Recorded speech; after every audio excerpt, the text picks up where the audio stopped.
Hello and welcome to our continued study of the books of 1st and 2nd Samuel. Once again, I have our contact information here on the first slide. If you have questions, these PowerPoints are available to anyone who would like to have a copy of them. And we're just glad that you joined us today. We're on lesson number 5. We'll be covering 1 Samuel chapters 21 through 31. And that will bring us to the conclusion then of the book of 1 Samuel in our study today. We begin once again with the outline of 1 Samuel. You see by the red marker there that we're at the bottom of that. We're going to be talking about two processes that actually intertwine. One of them is the rise of David in exile, as the outline puts it. David will be moving closer and closer to actually being the king. He'll be doing the things that a king should do. He'll be preparing himself to take over. He will be creating a following during this time. On the other hand, and in a very different direction, King Saul will be headed in the direction of giving up or forfeiting the kingship of Israel because of his actions. And these two things are most of the time going to be taking place at the same time and in the same location, with just a few exceptions. And then, of course, we will end with the death of Saul and David then free to take over as God intended for him to do in leading Israel. Here we have a map that is indicative of the various directions and the frequency with which David moved around during the time that we'll be talking about in these last few chapters, as Saul was continually chasing him, as he had a difficult time finding a place that was safe, and a number of events happened in each of these places, which we'll notice briefly as we go through them. But this would be a good map to have with you if you are studying the book of 1 Samuel. As I said before, if you'd like a copy of these slides, be glad to send those to you. And you can look in more detail at all that David had to endure as Saul was seeking his life and was trying to prevent him from being the next king who was going to take the place of Saul, of course. As we move into chapter 21 of 1 Samuel, I've entitled the main theme for this portion, David and the Holy Bread. This is because David is going to a place called Nob, a city where he was seeking some assistance, and he found it there. So let's read about it in a few verses here. Now, David came to Nob to Ahimelech the priest, and Ahimelech was afraid when he met David and said to him, "Why are you alone and no one is with you?" Well, let's stop at that point and notice that it was unusual, perhaps, for David not to have some sort of entourage traveling with him from the king, and the priest was not sure what was going to transpire, if it was good or bad, did not know that King Saul was pursuing David, trying to take his life. And so Ahimelech is simply trying to understand what is going on here. Now, the city of Nob is a city in which there were many, many priests. It was located, the scholars believe, not too far from the city of Jerusalem. And so David goes there, and he actually tells a lie. There's really no way around it. David told the lie to Ahimelech. Possibly it was in order to protect him, so that when King Saul tried to find out what had happened, Ahimelech could honestly say, "I didn't know what was going on. Here's what David told me." So David told him the king had sent him on a secret, very important mission, and that's why he was traveling alone as he was. But he was seeking some bread for him and for some of his men who had joined David's forces. So the priest gave him holy bread, and there was no bread there but the showbread, which had been taken from before the Lord in order to put hot bread in its place on the day when it was taken away. Now, the showbread was holy. It was supposed to only be eaten by the priest, and this was not to be made common bread. However, Ahimelech did that. It said later on, chapter 22 and verse 10, we read that Ahimelech on this occasion had inquired of the Lord. We're not sure exactly what the Lord told him, all the details he may have given him, but perhaps he somehow decided it was okay to use the unused showbread this way. But whatever the case, he gave this to David to share with the few that were traveling with him. And David had something to eat, those who were with him. Now, there happened to be a man called Doeg the Edomite who was present. He was an eyewitness, and he was someone who was loyal to Saul.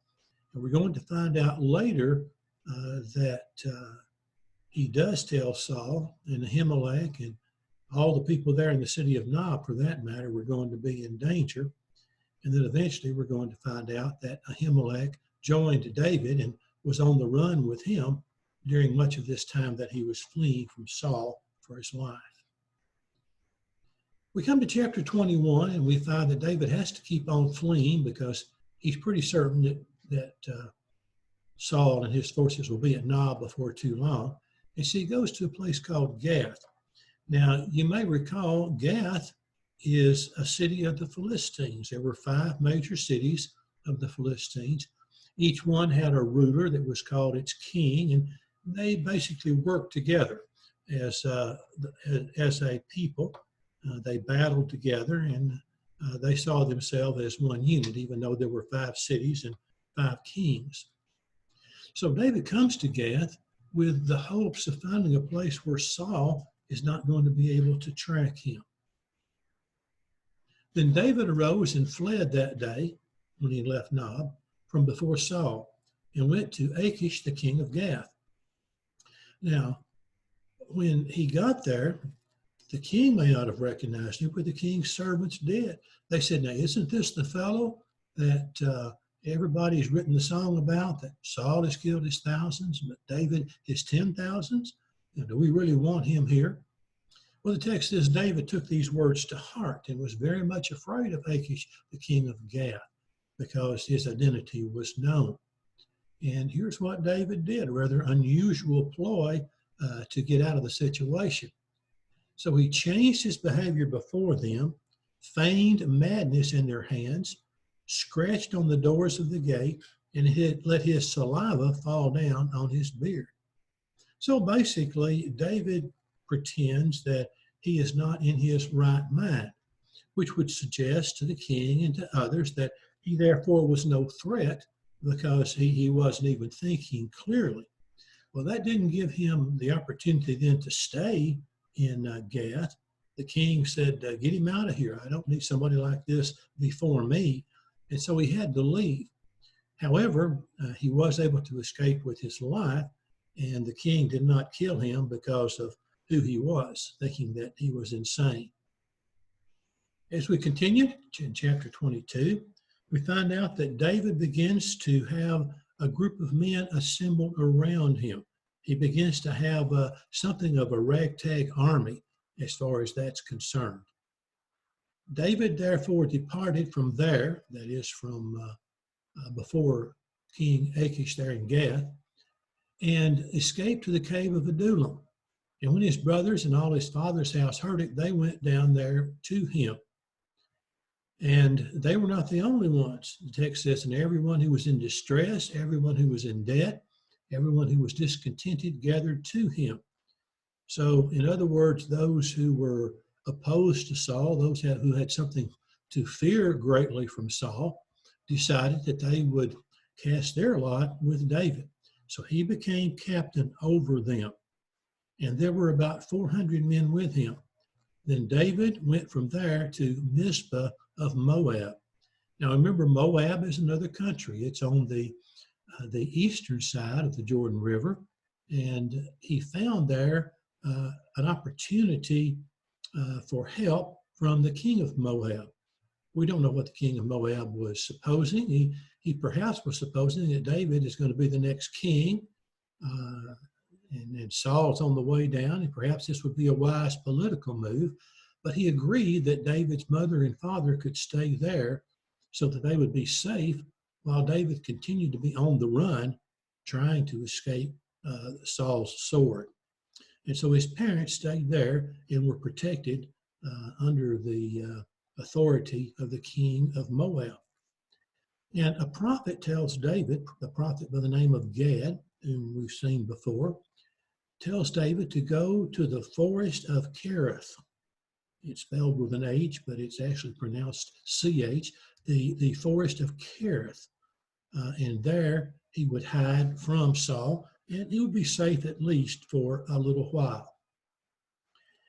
Now, the time comes when Saul investigates and learns a little bit about David's visit to Nob.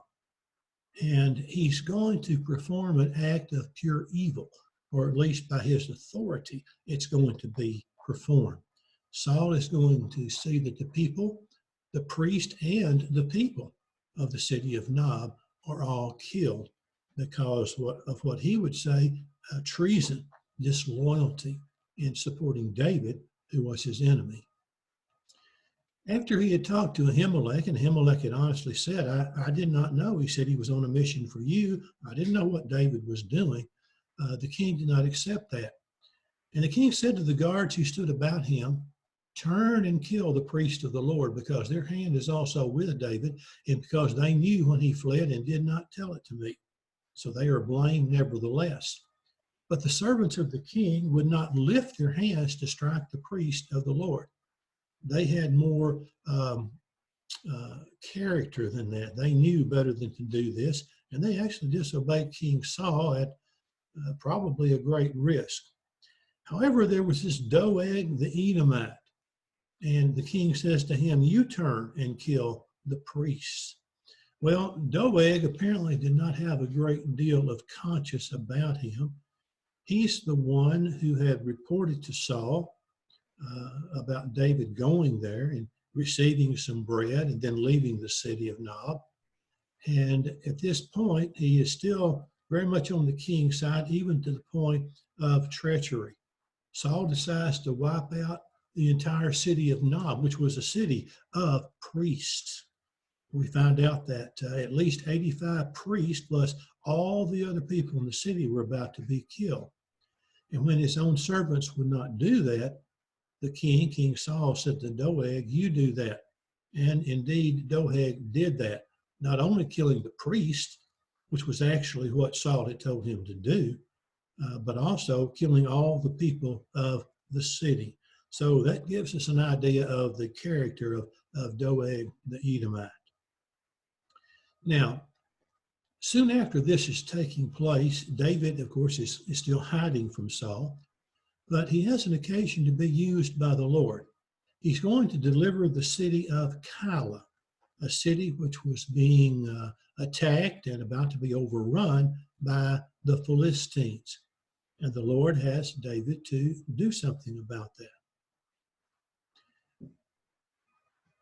His servants were not interested in doing this. All the people that were with him, his army of 400, said, we're doing well just to avoid the sword of Saul, just to stay alive now. We're in no position to go and fight the Philistines and deliver this city. Well, here's what happened. They told David, saying, look, the Philistines are fighting against Keilah. Therefore, David inquired of the Lord. And we see that David did this on a number of occasions, which is exactly what he should have done. He inquired of the Lord, saying, shall I go and attack the Philistines? And the Lord said, go and attack the Philistines and save Keilah. And David and his men went to Keilah and fought with the Philistines, struck them with a mighty blow. So David was victorious in this. And there he is then at the city of Keilah. He's delivered them. He saved them from the Philistines. And you might expect that this is going to be a place of safety and refuge for him for a while. But David knows to inquire of the Lord. And so he inquires of the Lord again. And he inquires of the Lord, asking, is Saul going to come here and try to continue continue trying to kill me? And the answer was yes. And then David inquired of the Lord, are the men of Keilah going to deliver me over to him? And again, the answer was yes. So the men of Keilah, even though they'd been saved from the Philistines, were not going to oppose King Saul. And they were going to allow David to be taken by King Saul and presumably to be killed. So David then has to flee once more. He flees to the wilderness. In fact, it's called the wilderness of Ziph. He's going to be there now, and later on he's going to come back there again by means of trying to get away from Saul and escape. So he comes there, and perhaps for a while things are okay, but the Ziphites, like other people he's encountered, are loyal to King Saul. Or perhaps they see an occasion to be in favor with King Saul, and they aren't concerned about David. So the Ziphites come to Saul at Gibeah, saying, is David not hiding with us in strongholds in the woods? So they basically tell King Saul where David is in a general sense, and he says to them, go and find out exactly where he is, and then tell me, and I'm going to come down there and take care of this. Well, David becomes aware of this. Therefore, the text says he went down to the rock and stayed in the wilderness of Maon.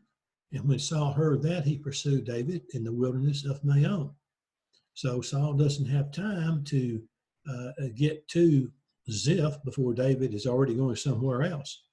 David is in the wilderness of Maon, and Saul and 3,000 soldiers are on their way to take him and to probably take his life. But while Saul is on the way, before he even gets to the wilderness of Maon, he receives word that the Philistines are threatening back home.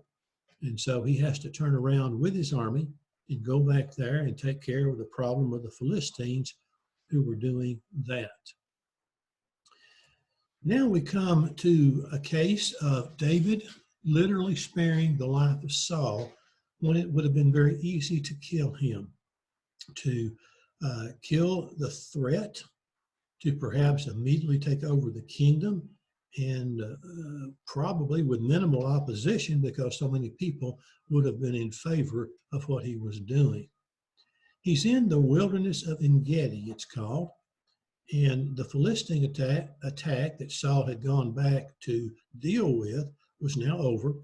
And so Saul is on the way back, this time with an army of 300 soldiers.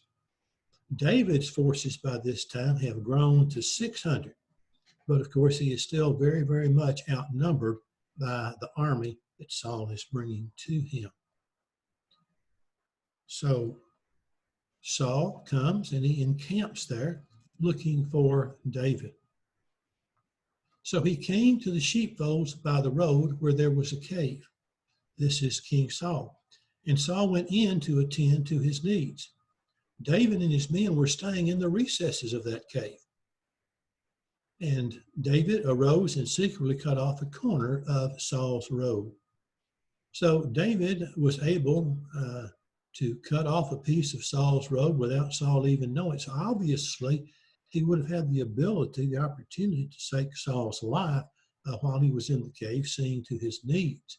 But he refused to do that. David's men said, here's your opportunity. You can end all of this, David. All you've got to do is kill that man, and your troubles for now are going to be over. But instead, he cuts off the piece of Saul's robe, which will serve as proof that he did have the opportunity to kill him, and of course, did not do that. And later, David is embarrassed that he even does that much, that he disrespects Saul, even to the point of cutting off a part of his robe. Well, later, David is confronting Saul from a distance with that corner of a piece of Saul's robe. And it's obvious to Saul that David could have taken his life if he chose to in that cave when Saul was not aware of it. So Saul temporarily, and we would say perhaps very temporarily, repents and leaves. He says to David, in fact, you are more righteous than I. And throughout all of this, the various encounters, David is saying, why do you want to kill me? Why do you want to take my life? What have I done? And of course, Saul never really answers that question. Everyone knew the answer on Saul's side, but he does, at this point at least, decide that he's not going to follow David anymore, a decision which was only temporary, as we'll see as we continue. In the first part of 1 Samuel chapter 25, an event that is significant is told in just one verse here. Then Samuel died, and the Israelites gathered together and lamented for him and buried him at his home in Ramah.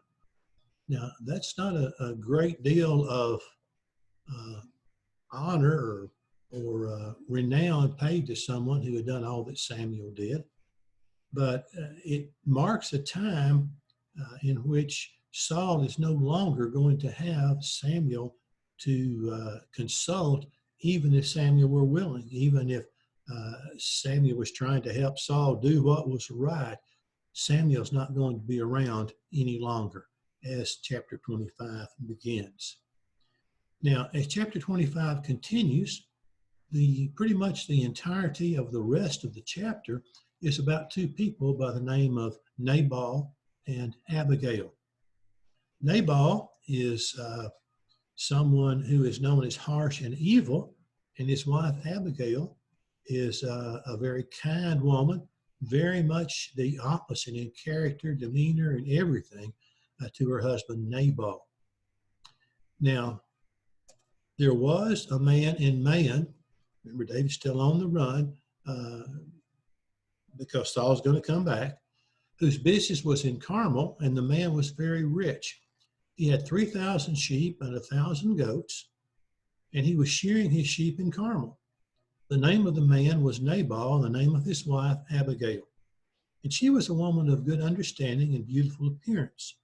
But the man, that is Nabal, was harsh and evil in his doings, and he was of the house of Caleb.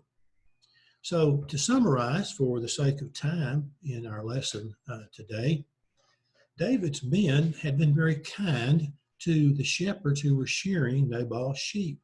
They had provided protection to them.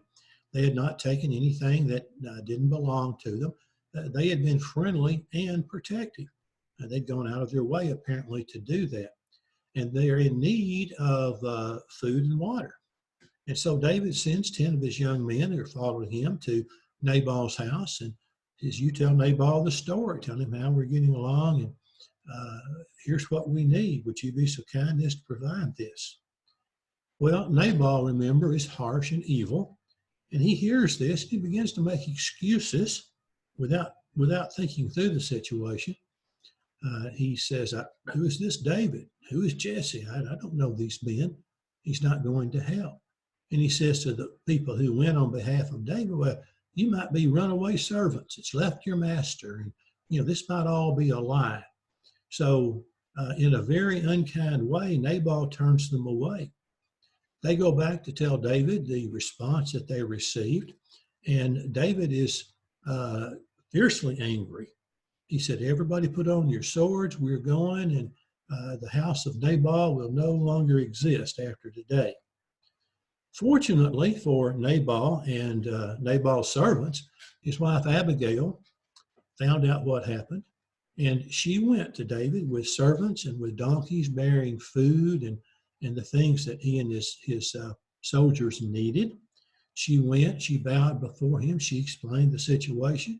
She said, I wasn't there to see this, but please forget about Nabal and accept this and don't do this thing, which, when you become king, you don't want to look back to this situation, this experience, and for people to know that you did something like this. She was looking out for David and looking out for her household and doing the right thing. Well, she prevents a tragedy in doing this. And David is touched by her behavior, and he does not go and attack the house of Nabal. But later on, in fact, a matter of days, Nabal finds out what has happened. And then after that, it says God struck him and he died. And shortly after that, Abigail became the wife of David.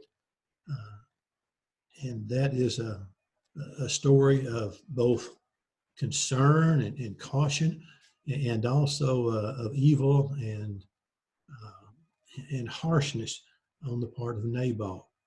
So the story ends for everybody except Nabal with a happy ending. Now, as we move into chapter 26, we're going to see that David spares Saul's life once again. Again, he has a chance to take care of this, to remove the leader of the opposition, the king who's trying to kill him, knowing all along, David does, that I'm supposed to be the next king, but still, he does not take Saul's life when he has the opportunity. Again, he's in the wilderness of Ziph. And David and one of his right-hand men, a warrior by the name of Abishai, sneak into Saul's camp. Now, we also learn from the record that the Lord had caused a deep sleep to fall on King Saul and Abner, who was his bodyguard, and all those who were around him. But they make their way through the entire camp. And of course, the king would have been in the center of that, in the most protected place. And his spear would have been sticking up outside of his tent as an indication of this is where the commander is at. And so they slip into that. They're in the very presence of the tent of Saul, and Abner is nearby, his right-hand man, who are sound asleep. And Abishai said, here's your chance. You can kill him. David said, I cannot kill the king's anointed. Abishai said, well, I'll do it. And, give me one stroke. It won't take two. And I will end his life for good. And David says, no, nobody's going to kill Saul like this. He may die of old age. The Lord may strike him dead. He may die in battle. But I'm not going to be responsible for the killing of the king's anointed. And so David refused once again.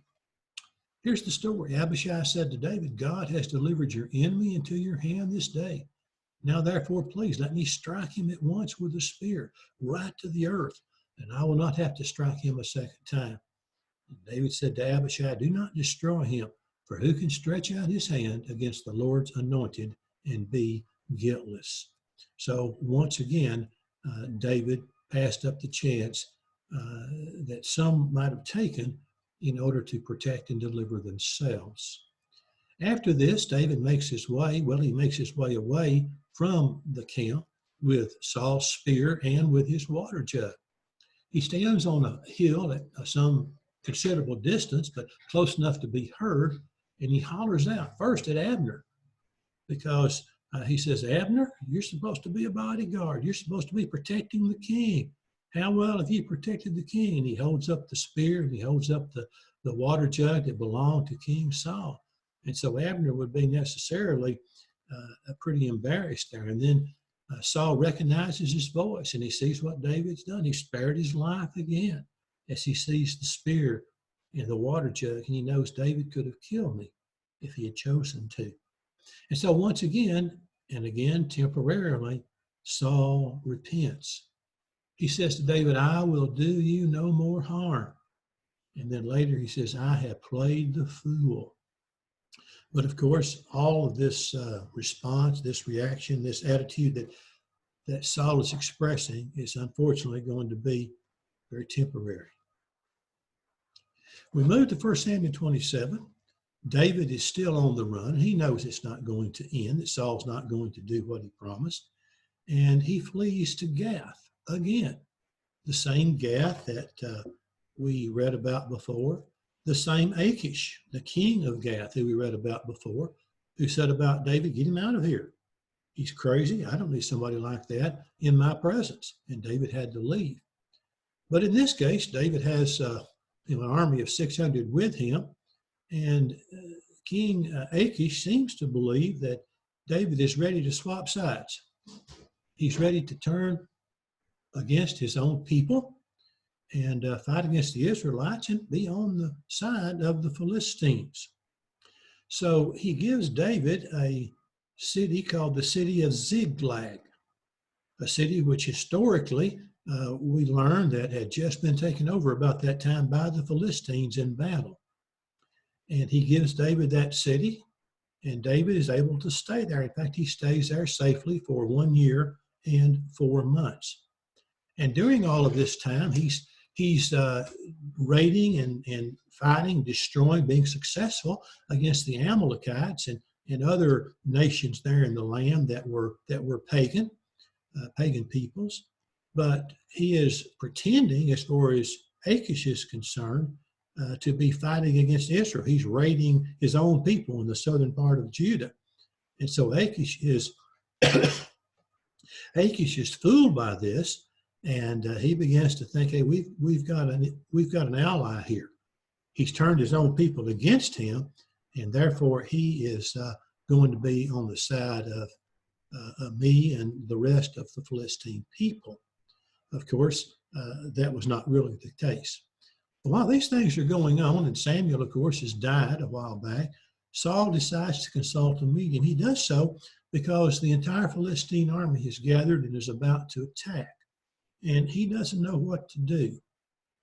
He's literally in a terror, and he's going to have to fight this battle without assurances from God, because he didn't even consult God, but rather he goes to a medium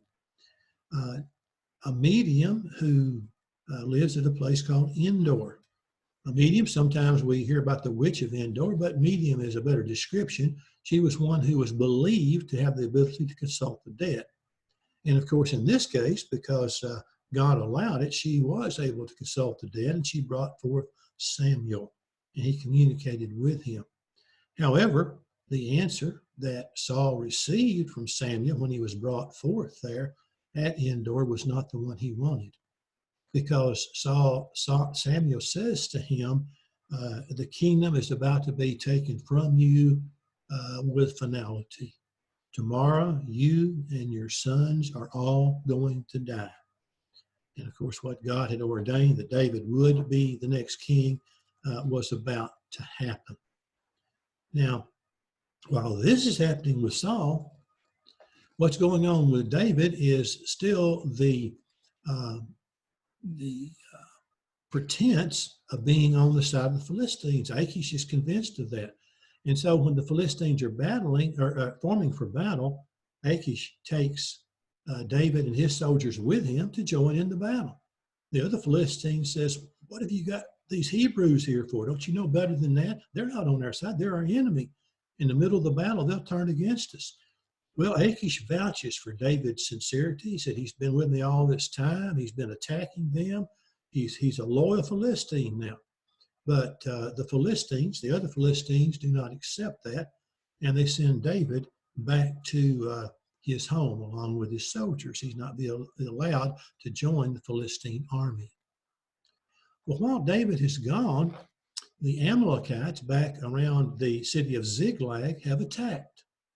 And they have been victorious there. And in fact, they took the possessions. They did not kill people, but rather they took all the people of David, the wives and children, things like that, and they took them as slaves with them and then left. Well, when David gets back, he finds that this is the case.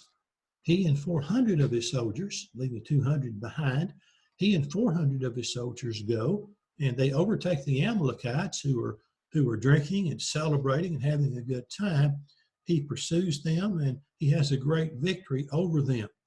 And he's able to recover the possessions that they had taken at Ziklag, and to recover all the people that they had taken as prisoners without the loss of a single life. But now we turn back for one more chapter to the sad saga of Saul and what happens to him, because he and his sons are going to die in battle, just as Samuel had told him was going to happen. The Philistines completely routed Saul and his army. The battle was on Mount Gilboa. It reached the point to where many of the Israelites just simply turned and fled because they knew the battle was was going to be against them. And Saul and his sons, of course, were fighting. His sons were killed in the battle. All those around him began to be killed, and Saul himself was hit by an arrow that was shot by a Philistine archer. And he realized that the wound was fatal. He called upon his armor bearer to put him out of this misery. He did not want to be alive still when the Philistines came, because he had different ideas about what they might do to him, just to humiliate him further.